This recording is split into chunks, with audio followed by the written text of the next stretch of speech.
Hello, everyone. Welcome again to another broadcast on chapter 6 to 11 in the Bible, in the Old Testament, otherwise known as the Tanakh, and in the book of Genesis, which is called in Hebrew Bereshit. And in Bereshit, in the book of Genesis, which is the book of Genesis, we're studying the Parsha, which is Hebrew for a part or a chapter. It's a title for a chapter in every book of the Torah. And so this Parsha is the Noah Parsha, Nuh. So this is the chapter about Noah, the story of Noah. And yesterday I closed the previous video with a little explanation of the word berit, which is the word we translate as covenant. But I explained berit means cutting, sharpening, carving, which is how we still, for example, in Arabic, talk about making covenant. We say qata ahdan, we say cut a covenant. In Hebrew, they would say berit. And so I'll give a little bit more insight that I forgot to talk about in the previous video, but we're still basically with Noah. Noah now is in this wicked world. The Lord is angry at the world. He has plans to just destroy it and start again, start with a new birth, and gives instructions to Noah to build this tabah or tabut, or basically literally translated as coffin. And from this coffin, in this coffin will be the living people, the clean people who are worthy to live, and then who will emerge from that flood and rebuild the world. And we'll talk a little bit more about that. Um, but the Lord, one fascinating thing I forgot also to talk about is the Lord talking earlier about in verses 13 or uh, verse 11. He talks about his spirit not striving with man always. And it sounds, when you read it in translation, whether in the Hebrew or this translation in Arabic that I'm reading from by Saadia Gawon, who's an Egyptian rabbi, or the Samaritan Torah, it sounds as if the reason for the longevity that people enjoyed pre-flood, they lived hundreds of years, was that the Spirit of the Lord was rejuvenating and striving with them. And now he's going to withdraw it, and he's going to limit the life of man to 120 years. So that's where we're at. And in verse 18, chapter 6, he talks about with Noah about berit, this concept of berit. I will cut a covenant with you. Now notice, I want you to notice this pattern every time we read about a covenant event in the Old Testament, in the Torah, in the Tanakh. There's always some cutting involved. So when Moses is on the cutting or carving. So when Moses is on Mount Horeb and he's receiving the words, the Devir, the 10 words, which we know as the 10 Commandments, the Lord is cutting it, is carving it with his finger. So that is an indication of a covenant making process. When Moses is crossing the Red Sea, there is this cutting, of the sea to cross it, which, also a sign of the covenant and a type of covenant making.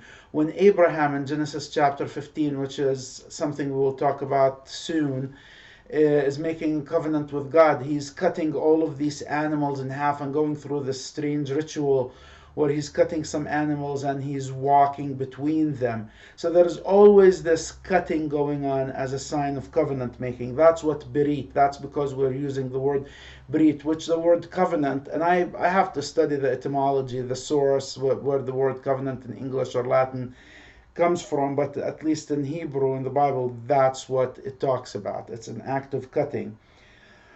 Excuse me. So What's also interesting is and it caught my attention, is that when I'm reading it, is that in English, when we read the verse that talks about building the ark, building the tibah, the tabut, the coffin that these people are going to get into, and for example, in the King James Version, it talks about a pitch. It talks about he instructs Noah to build this tibah and then cover it with pitch. And in English, I mean, the King James translators had no idea what the Hebrew was, because in Hebrew they use the word kafar. And kafar is a fascinating word. I don't think anyone knows exactly what material kafar is, but that word kafar is the same word we use for atonement, because it's a word for covering, kafara. And the atonement covers our sins. That's why we call it kafara, kafar, and that's where the English word cover actually comes from.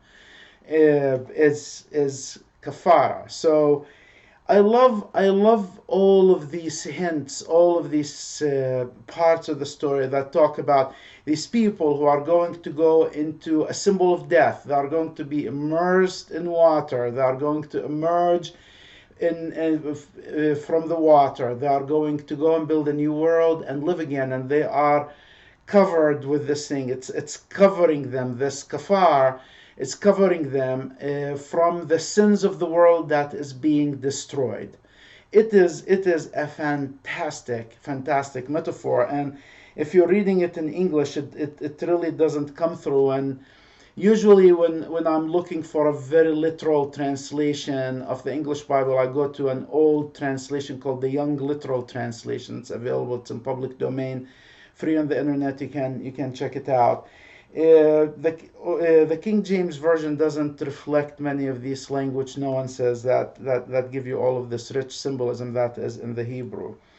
So we have this happening. They get Noah gets instruction to build the Tabah, build the ark in a certain way, and then he gets this instruction to put animals in the ark. Now the animals are going in. Noah has to select 2 animals each, but the clean animals he has to select 7 by 7. And the reason he's selecting 7 by 7, in addition to the fact that 7 is a holy number, it's an indication that he's selecting more of those clean animals so that animals will be available to give sacrifices later on. Because as you know, and you're going to read a lot about animal sacrifices in the Old Testament and the Torah, and Noah is instructed to have more clean animals so that the world will have more clean animals for sacrifices later on. Now there is probably someone who would ask, now you look at the size of the ship Noah is building and you would say, well, many ships nowadays, I mean, dwarf the Noah's Ark, if those measurements are the true measurements. But there is also the fact that because you're selecting animals that are clean. Remember, the Lord wants the world to get rid of all of its corruption, so he's putting clean animals in there. And the cleanest animals, the animals that are without blemish, the animals that haven't suffered long in the world, are the young animals. So we're talking about smaller animals, and we're not talking about every living thing, because we're talking only about things that go on the earth, because we know that things in heaven survived, things in the sea survived. It was only animals, mammals who were on the earth. So it's conceivable that because the size of the animals was small, they would fit on a tibah, in a box, basically, that has the dimensions of that we have in the Bible of Noah's Ark. One more note about the story of the flood. Now, someone noted that on the Facebook page or here, and they said, well, a friend of mine said The Babylonians, the Akkadians, all of these cultures in ancient Mesopotamia, they had a flood narrative. They had stories about a flood. So the Bible authors must have relied on the Babylonian, specifically the Babylonian narrative, to construct the account of the flood in the Torah. Now, as members of the Church of Jesus Christ of Latter-day Saints, in our theology, we believe first that the gospel existed from the beginning, from Adam, as we've been talking about. Adam knew about the gospel, Noah knew about the gospel. They preached repentance, they preached Jesus Christ. But because of that, because everyone descends from Adam, I think it's the other way around. Those cultures had flood narratives because they existed before, and they were just documenting these events that they knew about, not necessarily mentioning someone like Noah or Sam or Japheth or Ham or Canaan or any of these people. They're just referring to a flood narrative because it probably was a big event and people talked about it. And Middle Eastern cultures, ancient Mesopotamian cultures are oral cultures. Stories are told and exchanged and transmitted. So that's why we probably have the flood narrative in many of these cultures. Anyway, so that is a side note. Now, the the the tiba, the coffin, goes into the water, and of course the image that we have is all of us people walk in the ark, and then there is this and there isn't really, I haven't seen a good translation of this part. So we have this image of waters coming from the deep, swelling from the deep, from the earth, from under the oceans. And then we have this image of very heavy, Rabbi Gawon uses the word in Arabic, uses the word arzan, which is basically a very heavy window, not necessarily even a window, it's just a heavy door that's blocking the heaven and preventing the water from coming in. And all of a sudden, these very heavy doors are opened, and there is just this flood from above, this downpour from above, and this surging of the water from below. And the ark, the Tiba, is carried with everything in it, because I doubt they had a steam engine or anything else to propel it with all of these living beings on it. So the force of the water now is carrying these clean people who have survived the evil of the world, and the world is destroyed. And the event, for example, in the Quran, when it talks about Noah, there is this very touching image of one of Noah's sons actually not believing his dad and deciding to stay with the people, and the flood takes him away as Noah watches. And so we don't have that in the Bible, but I always thought that was a very interesting twist on the story from Islam, and I haven't been able to trace it to any pseudepigraphic, non-canonical Old Testament books. So, topic for another day. The pseudepigraphic books, we'll talk about them later, not today.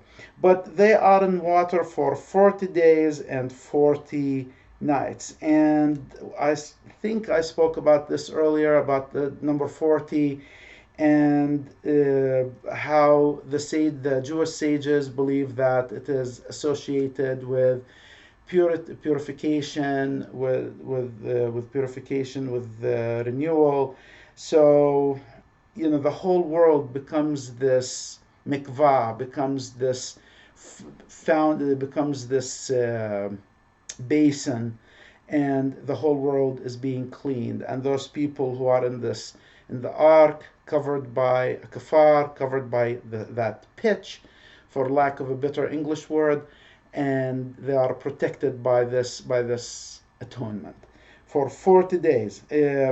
Oh, and here is the other metaphor that the Jewish sages believe in. They believe that it takes 40 days from conception for the fetus to become human in the body. So you sort of have these humans, and so they are sort of literally in a birth situation in every sense of the word. Like the story is situating everything to give you this rebirth image.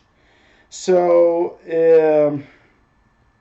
and so yeah, so now the flood ends. We have the story of them getting out, and there isn't much in that part that I would like to dwell in, at least not today.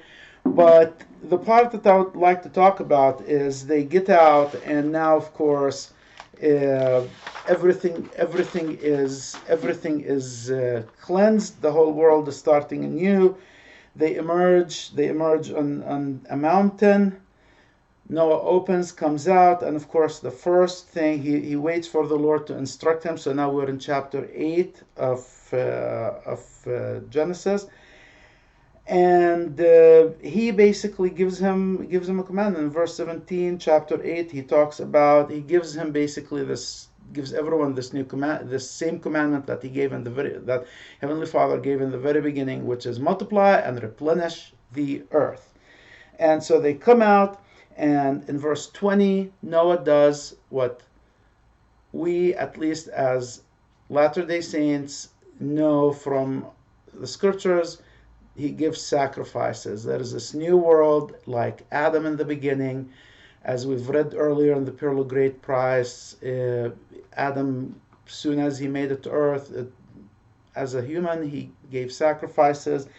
Noah gives sacrifices. He gets the clean animals he had. Remember, he got 7 by 7, and he gives sacrifices. And then, which is the note I'll conclude on, is verse 21 in chapter 8.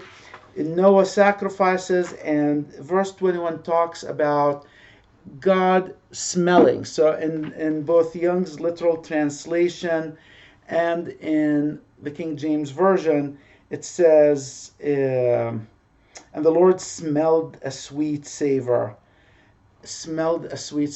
And the fact that the Lord can smell and have that facility is troubling to non-Latter-day Saints, because we believe God is a glorified being with a glorified body that has all the functions that we have, but they are super immortal.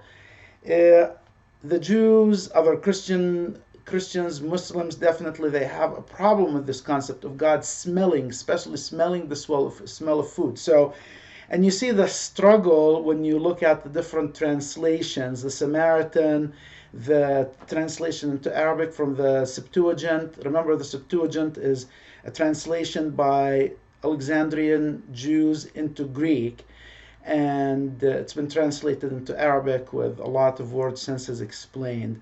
And then there is the Sa'diya Gawan, the Rabbi Gawan's 8th century translation of the Torah. And each one of them tries a different tack to it. So each one tries a different way to do it. And none of them engages with God smelling. Sa'diya Gawan, for example, talks about God accepting, what is it? And it says, God accepted an acceptable korban, offering. So that's how Sa'diya Gawan translates it. The Samaritan, and the Samaritans, are so more liberal with their interpretation. They say God accepted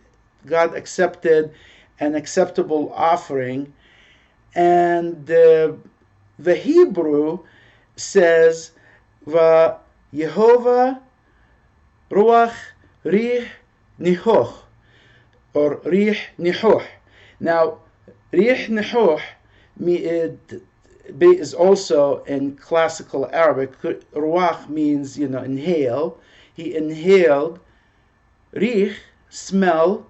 Nihoch, comforting. So there is this image of God, now there is these sacrifices are given, and God is pleased that sacrifices are given again in righteousness on the earth. That's the sense of the Hebrew.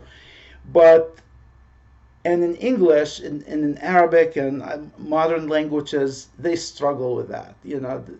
Obviously God is smelling, but the translators struggle with God having bodily functions or bodily inclinations. So that's where I will close tonight.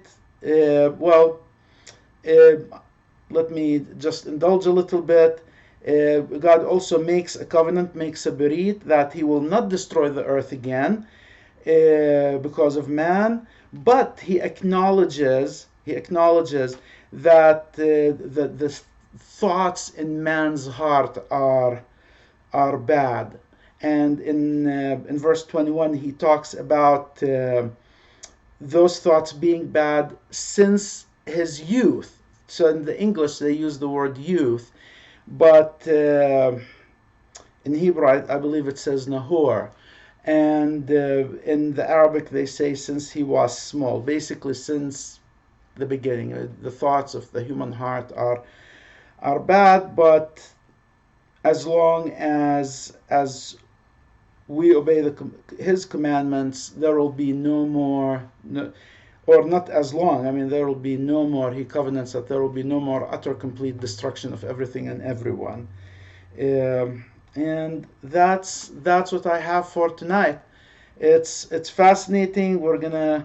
It's getting more and more dense. There is a lot of language, cultural insights in all of these chapters in Genesis and Exodus specifically that we will have to cover. So there will probably be more of these videos to go through as many of them as I can and as you would indulge me.